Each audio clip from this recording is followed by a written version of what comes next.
All right, second topic for tonight. Andrew Miller goalie goal. Another one.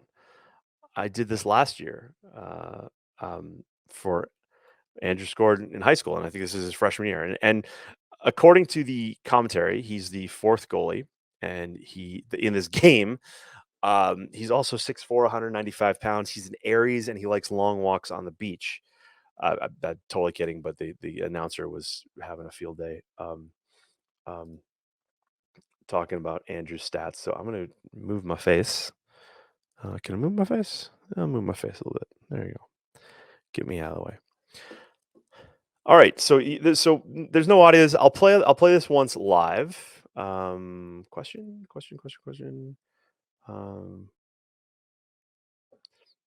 Rob Shepard, going back to the yes, teams get hung up on that play way more today than they used to. Yes, it's totally true. Yeah, and it's just gonna get worse. It's just gonna get worse. So let's make sure we that's why we got to address it. And I guarantee you nobody's gonna talk about this like that. They'll just be like, well, the goalie should stay in the cage and blah blah blah. No, the goalie needs to freaking man up, lady up, whatever we want to call it, and just go have at her. Okay. All right. Now we got to start over, Rob. Just kidding. All right. So Andrew Miller, scoring on the goalie goal. Yeah, we covered Andrew last year scoring in high school. And then, like I said, I was joking about like the announcer here was like, yeah, he's like the fourth goalie of the game, and he's in there, and they're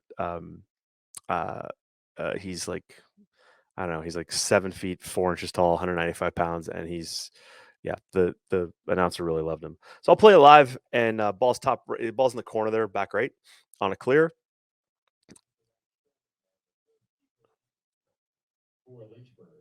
don't know if you can hear this. That being Andrew Miller, a freshman from Waxhaw, North Carolina, tall frame, 6'4", 195 pounds. For Miller.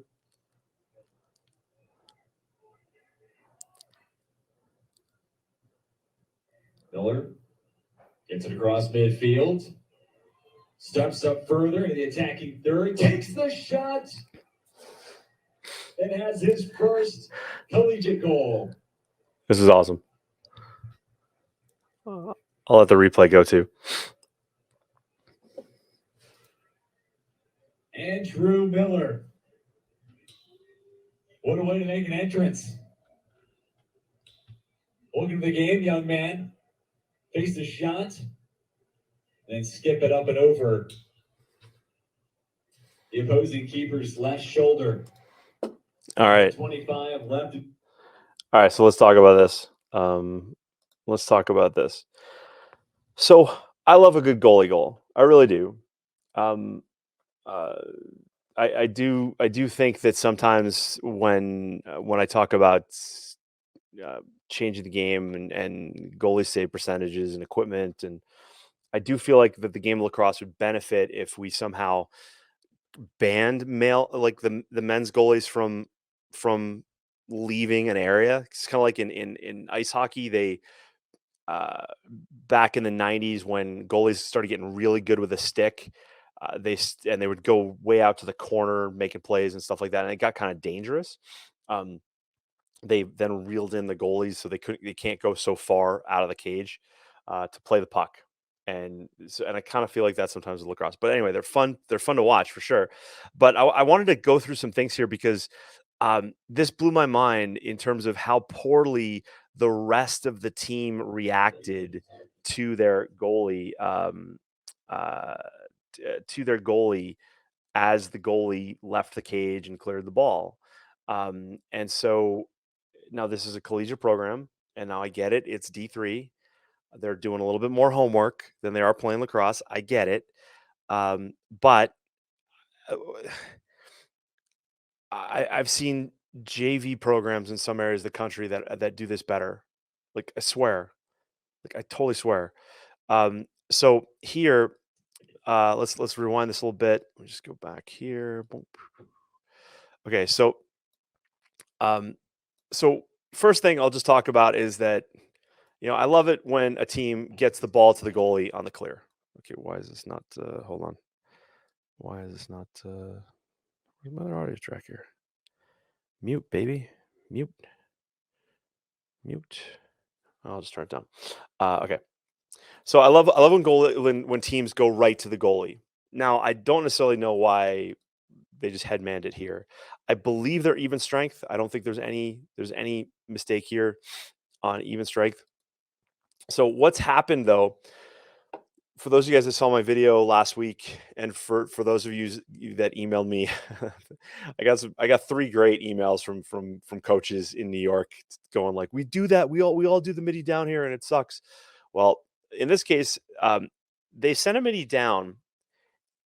Lynchburg has, but it looks like an attackman has covered him for some reason.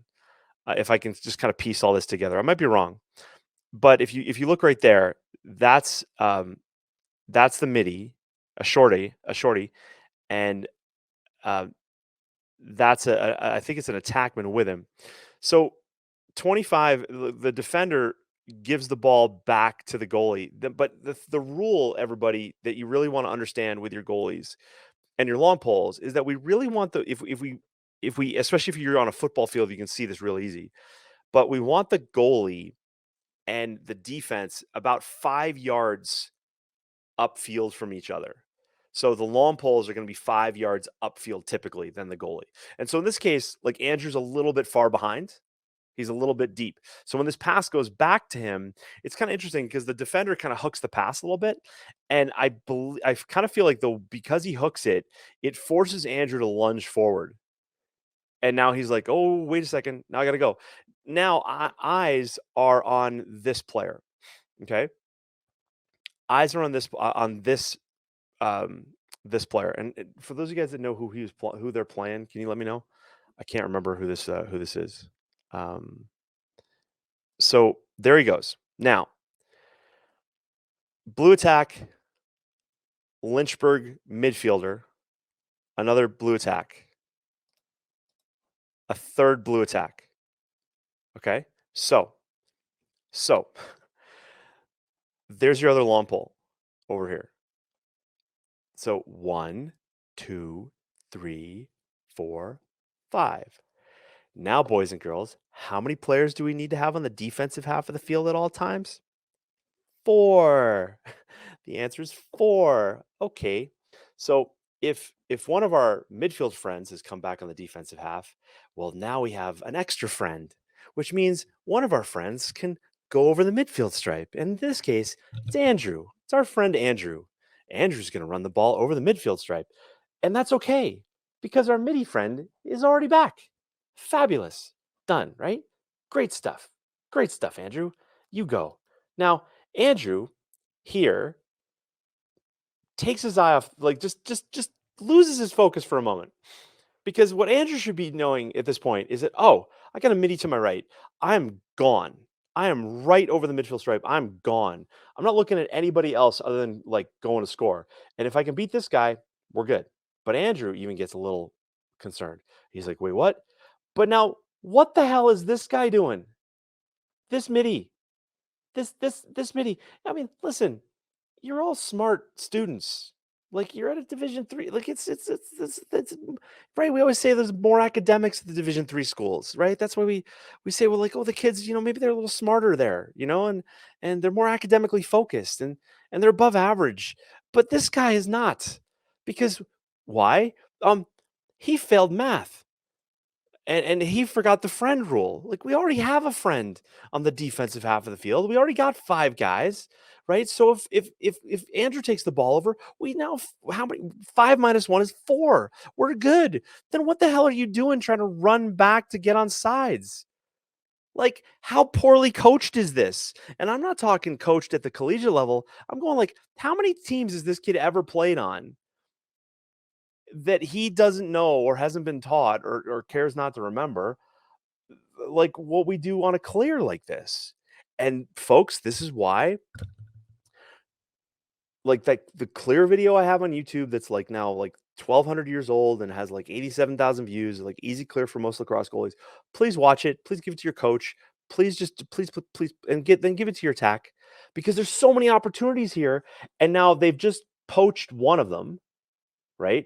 because this guy can't math, right? So now there goes Andrew. There goes Andrew. Andrew's like, yeah, fast break. Wait, what are you doing?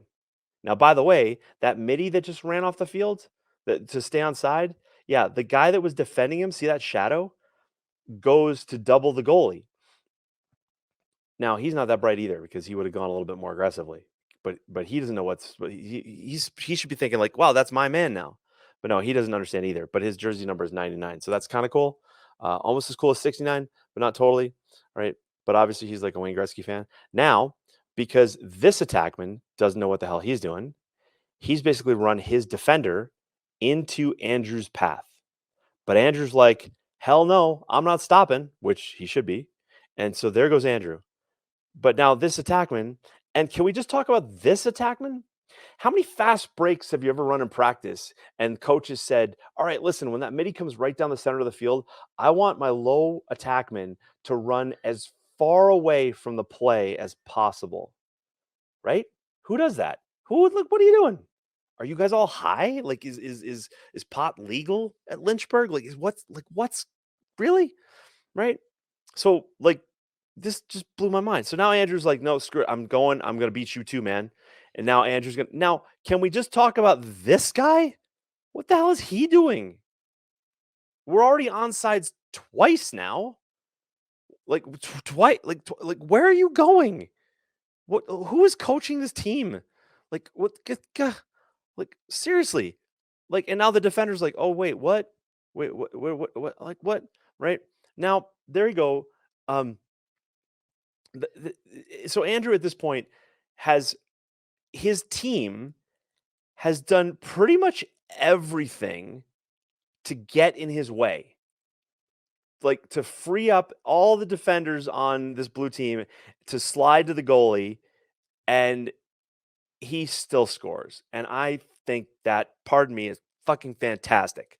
Right. So for those of you guys listening to your kids in your car right now to me and you're not watching the video, you just hear me talk, I apologize, but really there's no other word that really kind of suits this in my opinion. But it was just freaking fantastic, Andrew Miller. But the rest, this seriously, this Lynchburg team, like, what are you guys doing? Like, just gah.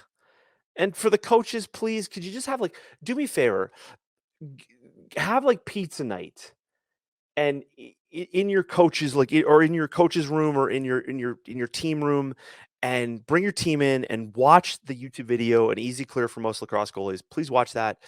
And then send me a photo of you having pizza with your team. I won't post it anywhere. I don't want to call you out. But I just want to see that you guys are like, we're going to make this work. So, um, yeah. So, the goalies out hit him. Spectators. Yes, that's true.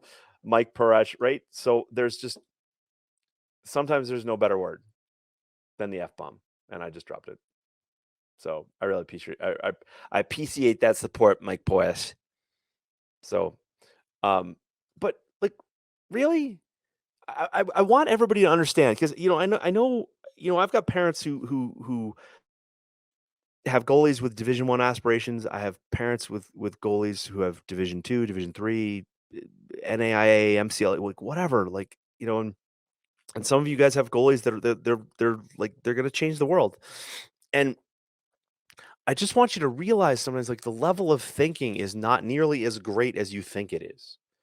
All right. And this, like, kudos to Andrew Miller here for making lemons out of an entire team of lemonade, and he's like the fourth goalie on this team, you know.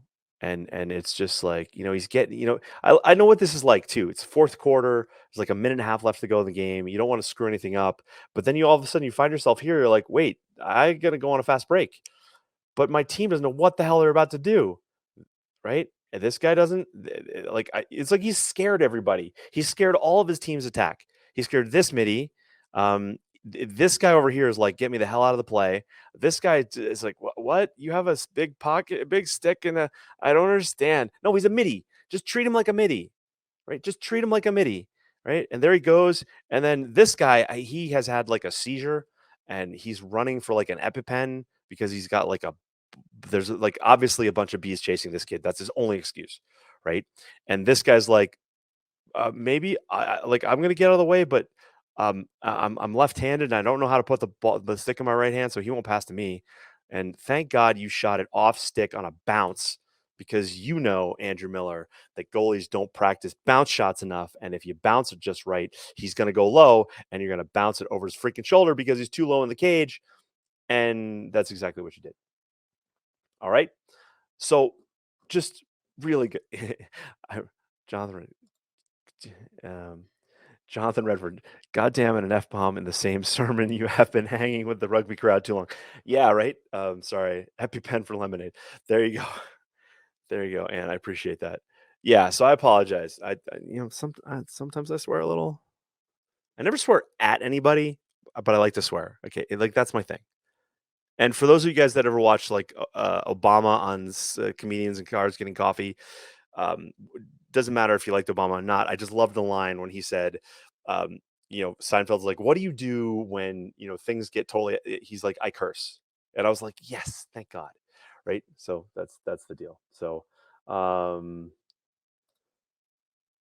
can we talk about Shenandoah's defensive play?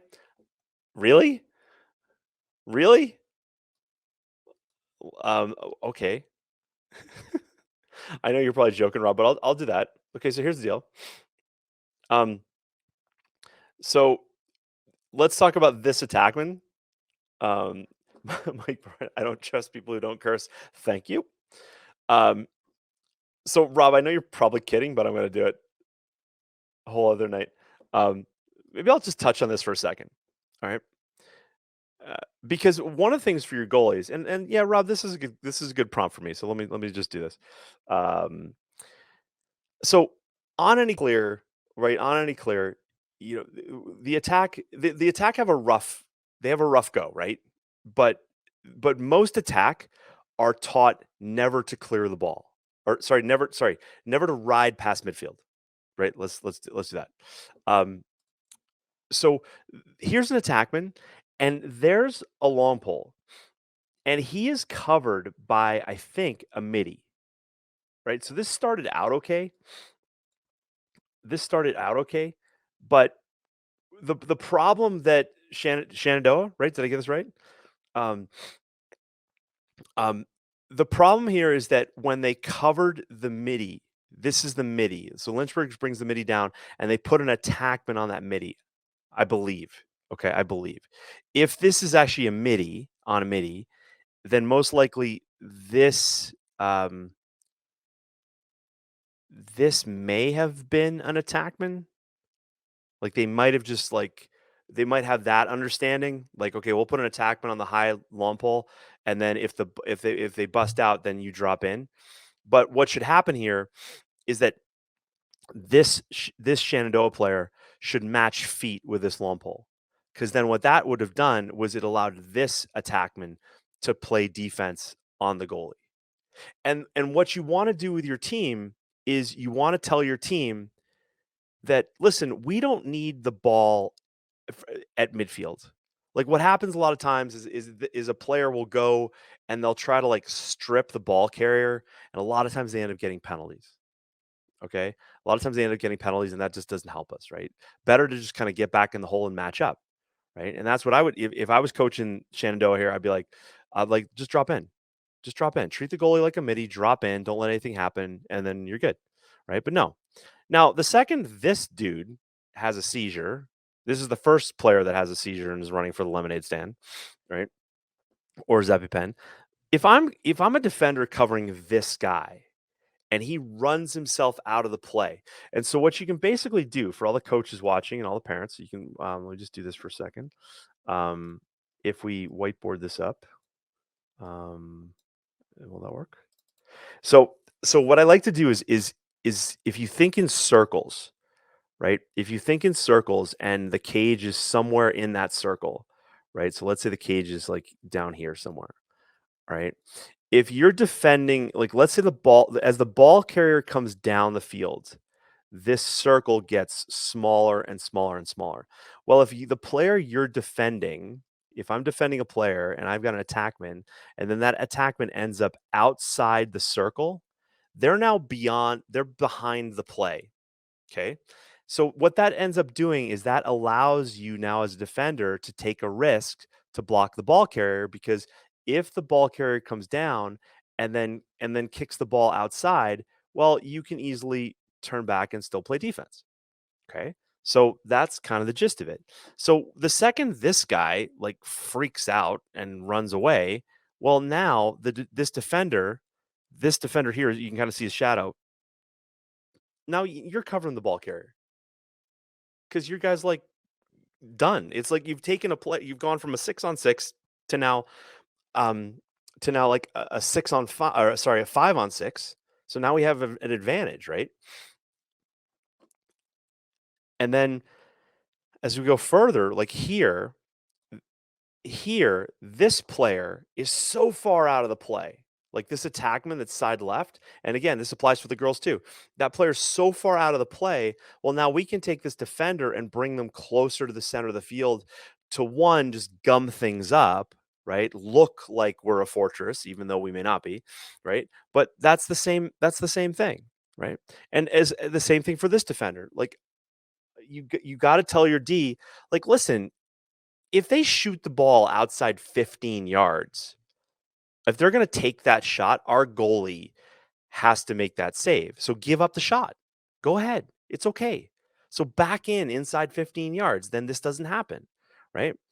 And then now this defender completely loses that idea, right? He's basically guarding this attackman way out here, and he takes himself out of the play. And 99 is too cool for school, and he's like, yeah, I asked for 69 for the jersey at the beginning of the year, but coach wouldn't do it. This is the next best thing. I get it. But I'm not going to run very hard, and I'm just going to let the goalie run by me. Yeah, that was good. Right. So here, same thing. This guy, now we've had a second guy have a conniption and leave. And so the second that defender sees their attackman run out of the way, like, no, you run to that guy, release this player right away. Okay, right away. Now, one of the things that I teach my goalies in terms of communication is that there are lots of ways to defend a fast break. And one of the things that a goalie should be able to call is whose point, because sometimes your point guy isn't always the point guy because they can't see behind him. Okay? They can't see behind him. So like this player, this defender who's guarding this guy way out, you've taken yourself out of, you're not helping anybody. And seriously, I could have a defender with like one leg who could probably limp back and then hop back and still play better defense than this dude who's just gone like, well, I'm covering my guy. No, you're not. Team defense, poorly coached, right? One of my sayings is like, what makes really good highlight videos is bad defense and bad goalies. So like, really, like, if you watch this defender, like watch me as I like, why is he covering this guy? Like, why, and why is this player not sliding down to cover this defender? Like, boys, like, and this, what this is, everybody's got to understand that what this is this is lacrosse players for years who played on teams that only ran fast break drills or ran the majority of them from top center, right? Top center, player comes down the middle of the field, top attackman like pops out to the right, and he's usually a right-hander, and then the defense slides up, and everybody's in a nice little tidy L, and that's how we're gonna do it. No, there's like 1,000 other ways to do that. Okay. And so that's where the complexity of lacrosse is so low. Like the coaching complexity is so low here, which just drives me nuts. All right. Facebook user, my daughter's coach won't let her get past the 10-yard line. If she dares to fast break to fire her team up, he yells at her for being too emotional. It fucking pisses me off. Like, what? Wow. Who's that? Tamitha Piccola. Yeah, right? And you're Italian, and that must make you just like, right? I get it. Yeah, I'm not a fan of that coach. I'm not a fan of that coach. And I get it, the girls can't score, whatever. But again, on the girls' side, what drives me nuts is girls basically walking up the center of the field, standing there, looking, waiting with no plan because they haven't been given a plan, right? And so Tamitha, it's not the fault of your daughter, of your goalie, but it's poor coaching. To me, it's just lazy coaching, right? And so I've been kind of heated on that for years. Rob Shepard writes, because they have been taught to let the goalie to no respect. Um, um, yeah, like just treat your goalie when your goalie makes a save and they get possession of the ball, or they're just given possession of the ball for whatever reason. Think of them like a shorty, like a midi in the cage, or not even in the cage, just a midi with the ball. Like just think of them like that, and then think of how you would run the team from there. Like just that thinking alone gets everybody thinking differently because Shenandoah is looking at Andrew coming down the field going like, "Oh my god, that's a goalie. That's a goalie with a ball. It's a goalie." No, no, no, because if you were midi with a ball and you let a midi come down like that, the coach would be on everybody for playing really shitty defense. Okay? So up your game. And this is what happens for the goalies and the families that I coach is that the goalies up their game and then they have to get the defense to come with them. And then what ends up you getting the offensive half of the field and the attackmen have seizures like this. And we're like, boys, really? It's like they saw like Margot Robbie like coming out of some movie premiere and they're like, oh my God, I can't think straight. And you're like, guys, it's whatever. It's Margot Robbie, like whatever. Let's go. Let's go, boys. Focus. Right. So anyway, rant over, but this gets me. So Andrew Miller, congratulations on another goalie on a collegiate goalie goal, despite your team doing everything they can. Like if I was like an Italian mafioso better, I would look at this game and I would think that every single one of those guys on your team were getting paid off by the mob, right, for your team to lose, right? And because they like ran in like ridiculously like if a computer algorithm looked at this game and looked at the overall like positioning of players and where they're supposed to be in certain situations, the fact that half your team ran away from you is a sign that there's a glitch in the matrix. Okay, so like congratulations, be a good example. Like by the time you are you're gonna have like 4 goals by your junior year, easy, right? But sit down with your attackman and tell them what to do when you come in the offensive half of the field. All right. And I don't care if there's 3 more goalies ahead of you, but probably by now there's just probably 2. But rant over. Coach Edwards out. Man. All right, guys, thanks for watching and thanks for listening wherever you are.